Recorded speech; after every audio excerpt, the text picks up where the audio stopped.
On है। ये clutch है, क्लच यहाँ से लेके यहाँ तक ये पूरा प्रेस हो जाएगा आपसे, और यहाँ तक छोड़ोगे यहाँ तक आ जाएगा। इतना ज़हन में रखना कि 0 से लेके साल काट दो, 0 से लेके 100 तक। अगर तो आपने आधा क्लच छोड़ा ना, आधा क्लच, तो गाड़ी आहिस्ता आहिस्ता आहिस्ता चलेगी।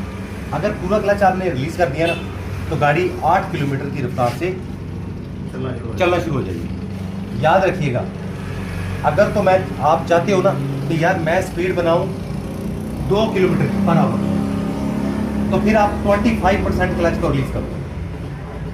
ये प्रेस कर कर हाँ, छोड़ना है, वापस छोड़ना है। अभी ये है ना, तो ये क्लच इतना रिलीज करो, ये बन जाएगा 25%, तो गाड़ी आपकी 2 की रफ्तार से चलेगी। इससे हल्का सा अगर और मजीद बढ़ा दिया आपने ये, तो फिर 4 किलोमीटर की रफ्तार बन जाएगी।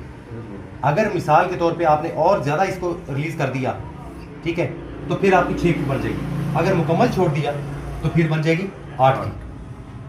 अगर आप चाहते हो ना कि मैं कीड़ी की तरह चलूं, तो फिर क्लच को आपने 25% से ज़्यादा नहीं छोड़ना, हल्का सा पाँव नरम करो, ज़्यादा नहीं करना।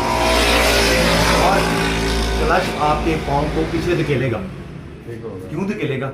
वो जो मैंने आपको प्रेशर प्लेट दिखाई थी, ये देखना, नज़दीक बैठना, इसके नीचे बैठना, ये क्लच प्रेस है ना।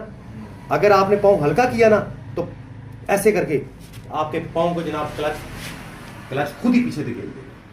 बस ये ख्याल कीजिएगा कि पाँव आपका टाइट होना चाहिए। पहले दिन में यही आपको कहना था कि पाँव मजबूत करो। ये मुझे तो पता था पीछे क्या फंक्शन होना है।